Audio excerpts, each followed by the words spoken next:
Hello everyone, welcome back. So I'll be talking about few topics which I feel are important for your business studies exam. And please इसमें आप जरूर देखें कि आप जो topics prepare करते हैं उनका आप प्रेजेंटेशन जरूर अच्छे से कर लें। आप कोशिश करें कि जो भी डिस्क्रिप्टिव वाले आप टॉपिक्स कर रहे हैं उसमें कुछ छोटा सा डायग्राम आप बनाने की कोशिश करें, कुछ छोटा सा उसमें फ्लो चार्ट बनाने की कोशिश करें, जिससे कि आपके जो एक्सप्लेनेशन है उसको एक सपोर्ट मिले। साथ साथ please make sure that you have at least 5 to 6 minutes in the end कि आप एक बार अपने पूरे पेपर को देख सकें कि आपने कोई क्वेश्चन मिस नहीं करा है, आप अटेम्प्ट कर रहे हैं। एंड प्लीज ट्राई कि आप किसी भी क्वेश्चन को मिस ना करें। अगर मान लीजिए आपको कोई क्वेश्चन नहीं आता है, सपोज आपको फाइनेंशियल मैनेजमेंट का क्वेश्चन दिया गया है and you are not sure उसका आंसर क्या होगा, तो whatever you know about that topic आप उससे रिलेटेड उसमें लिख दीजिए, सो दैट आपको कुछ उसमें ग्रेस मार्क्स मिल सकते हैं। चलिए स्टार्ट करते हैं। We are talking about consumer protection first of all, जिसमें कि केसेस जरूर आते हैं, खासतौर से राइट्स से, जो राइट्स ऑफ कंज्यूमर्स हैं उससे रिलेटेड क्वेश्चंस आते हैं। तो राइट्स ऑफ कंज्यूमर्स को हम यूजुअली जल्दी से आप ब्रश अप कर लेते हैं, तो उसके इन बिटवीन द लाइन्स जरूर स्टडी करें। और जैसे कोई केस स्टडी होता है जो राइट से पूछी गई, साथ साथ उसमें आगे पूछ लेंगे भाई रिस्पॉन्सिबिलिटीज तो बताइए या रिलीफ बताइए, तो राइट रिस्पॉन्सिबिलिटीज को आप अच्छे तरह से करें। प्लस द रिड्रेसल मैकेनिज्म जो डिस्ट्रिक्ट, स्टेट और नेशनल का है वो जरूर करें, वो यूजुअली एमसीक्यू में आने के चांसेस है। नेक्स्ट जो मुझे लगता है स्टाफिंग चैप्टर से अगर हम बात करें, तो इसमें बच्चे यूजुअली जो मिस कर जाते हैं दैट इज एक्सटर्नल सोर्सेज। आपको सिर्फ एक्सटर्नल सोर्सेज के नाम याद नहीं करने हैं, आपको उसके इनबिल्ट जो है वो भी देखना है, किसमें अनस्किल्ड लेबर्स हैं, किसमें स्किल्ड हैं, किसमें जो डिमांड और सप्लाई को मैचिंग कर रहा है, किसमें वो गवर्नमेंट ऑफिस है, किसमें टेक्निकल मैनेजरियल जॉब्स को देखा जा रहा है, ठीक है, या उसके जो कीवर्ड्स हैं उसको लेते हुए क्वेश्चंस फ्रेम हो सकते हैं, तो उनको आप अच्छे तरह से कर लें। Then benefits of training, usually benefits of training आ जाता है एम्प्लॉय की तरफ से या एम्प्लॉय की तरफ से, दोनों से आ सकता है, उसको आप अच्छी तरह से जरूर करें। एक और जो इसमें बहुत ज्यादा इंपॉर्टेंट है merits and demerits of the sources. Internal की क्या मेरिट्स है, इंटरनल की क्या डीमेरिट्स है, फिर एक्सटर्नल की क्या मेरिट्स है और एक्सटर्नल की क्या डीमेरिट्स है, इनको भी आपको मिस नहीं करना। And most importantly staffing process, तो इसमें वर्कलोड, वर्क फोर्स एनालिसिस जो है, रिक्रूटमेंट, सिलेक्शन, ठीक है, तो ये जो पूरा प्रोसेस है इसको आप जरूर कर लें, ये भी केस स्टडी के फॉर्म में आ सकता है। Next coming on to principles of management, see this is one of the important chapter, और बच्चे से जरूर सोचते हैं कि हमें आता है 14 प्रिंसिपल्स के नाम कर लिए और हम उसे ऐसे ही केस स्टडी को देख लेंगे, वो नहीं करना। आपको इसमें देखिए करना क्या है, जो फ्योल की प्रिंसिपल्स है ना, उसके अंदर जो लाइंस फ्योल की कोटेड वाली हैं उनको जरूर पढ़ लें। एमसीक्यू में वही लाइंस आती हैं और आपसे पूछा जाता है कि इसमें कौन सी फ्योल की प्रिंसिपल बताई गई है।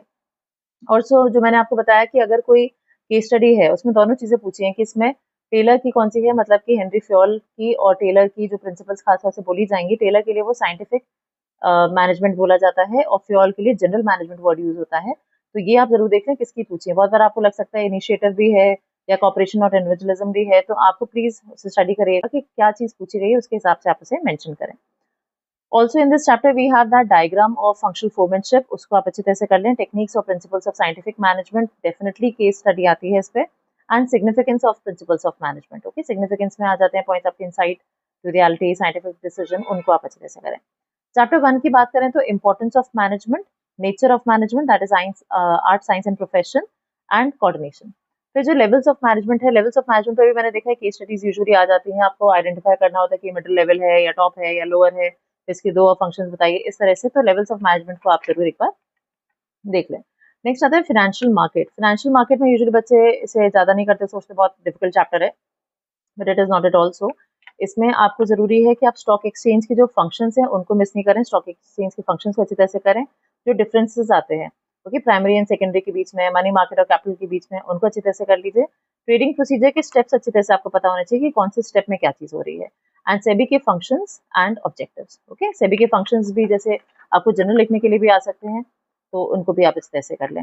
Coming on to directing, directing में जो मैस्लो का केस स्टडी है उसको अच्छी तरह से आप पढ़ लें। इंसेंटिव्स में खासतौर से बच्चे क्या करते हैं, फाइनेंशियल पढ़ लेते हैं, नॉन फाइनेंशियल छोड़ देते हैं।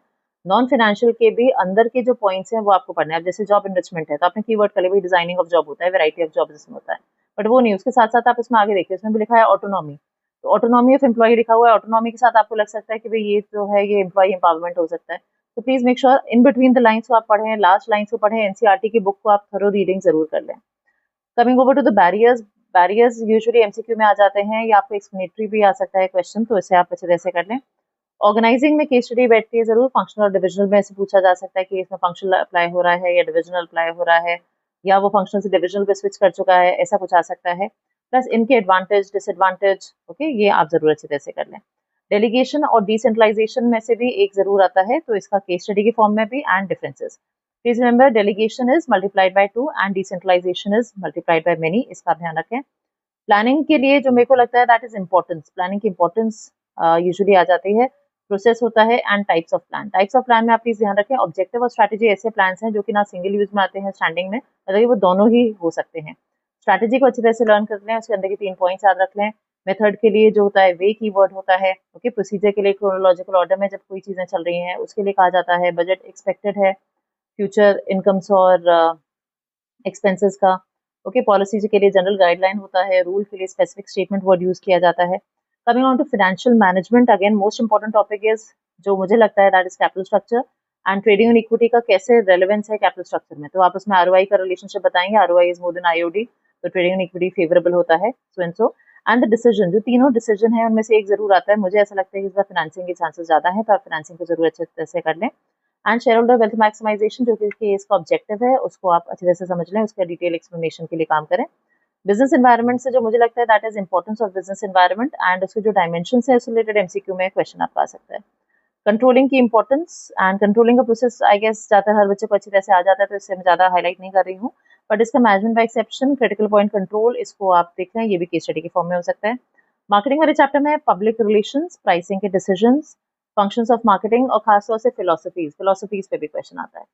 सो ये मेरी पूरी स्टडी के बाद से मैंने क्वेश्चंस बनाए हैं, सो प्लीज मेक श्योर आप इन्हें अच्छी तरह से एक बार पढ़ लें। और कोई डाउट है, कोई केस आपको नहीं समझ में आ रहा है, केस स्टडी नहीं समझ में आ रही है, तो आप जरूर इसे चैनल पे मेंशन कर सकते हैं। आपको कोई भी वीडियोस अगर आपको देखने हैं तो वो भी आपको चैनल पे प्लेलिस्ट में मिल जाएंगे। All the very best, bye bye.